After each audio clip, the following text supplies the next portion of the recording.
ननिया जिंदाबाद नरे ननिया है जिंदाबाद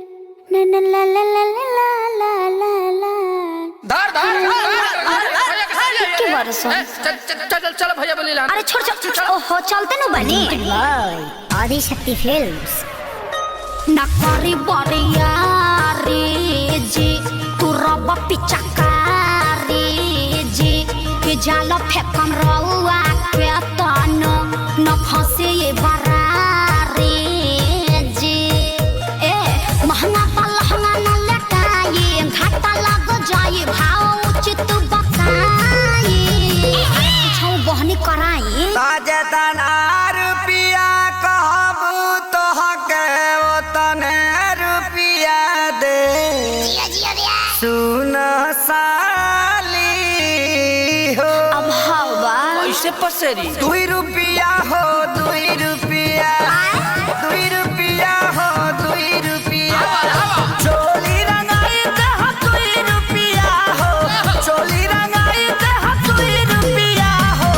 साया रंगाई पौने 2 रुपिया चोली रंगाई दे हो 2 रुपिया अरे साया रंगाई पौने 2 रुपिया आया विवेक जी तनी बेंजू पेरी तो जो खपे चुका रहिया से खोदी जन पता ना जन जाइया जे जागे कि जाना वहाँ जाइया जे जागे तो हट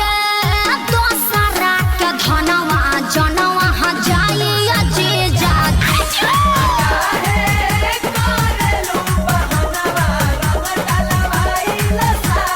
Come on ओह या हाय रे टके जवानी हजे जो अतना मोलाई करवाए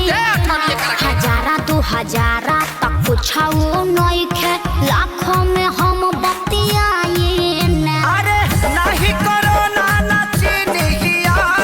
रंग सरे ई तो होली के भेकसी नहीं अरे बाबा रंग सरे ई तो खपेरा मसी नहीं दोसर दुआर जाके देखी ओनिया रंग फेंकी छिट्टा माल ना भेटाई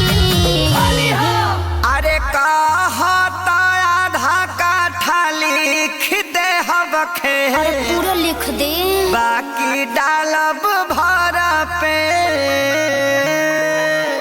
आरी खेत बेचवा बनबो का ब्यास तो तहार का जाता 2 रुपिया हो 2 रुपिया फिर उहे बात 2 रुपिया हो 2 रुपिया चोली रंगाई दे हो 2 रुपिया हो No. चोली रंगाई दे हो 2 रुपिया साया रंगाई पौने 2 रुपिया चोली रंगाई दे हो 2 रुपिया अरे साया रंगाई पौने 2 रुपिया अरे जीजा जी हरा सोहरा है बारी सबके खजाना पर बहचे जहाँ तू ने हम अरे कौन पाके फेंकता रे एकरा कहीं का बढ़िया देव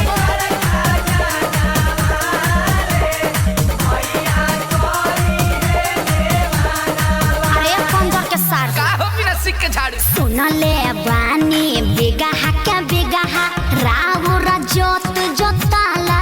जी बजट कुछाऊ बढ़ाई जीजा तबे रंगाई उच खाला जी खाली पैसा पैसा तू कइले बारू सुन साली हमारा अभिले ना कुछ रंगवइले बारू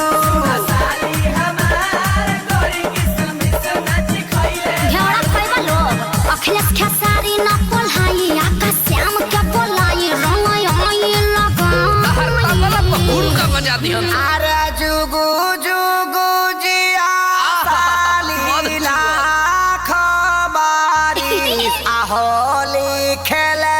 गइलूसी आया जीजा जी खूब जियत रही अपने ढारत रही अपने पियत रही तहार के पी है 10 टकियावा दी ना बाल्टन के आओ अभा 2 रुपिया हो दे हम 2 रुपिया हाँ, 2 रुपिया हो दे हम 2 हाँ रुपिया तो वो दे ये दे चोली रंगाई दे हम 2 रुपिया हो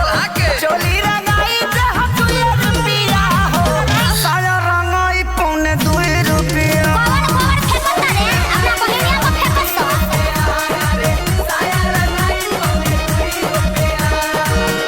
लहई चरनिया चोली किन के राज कर अपना हिट मशीन जीजा जी पर नाज कर।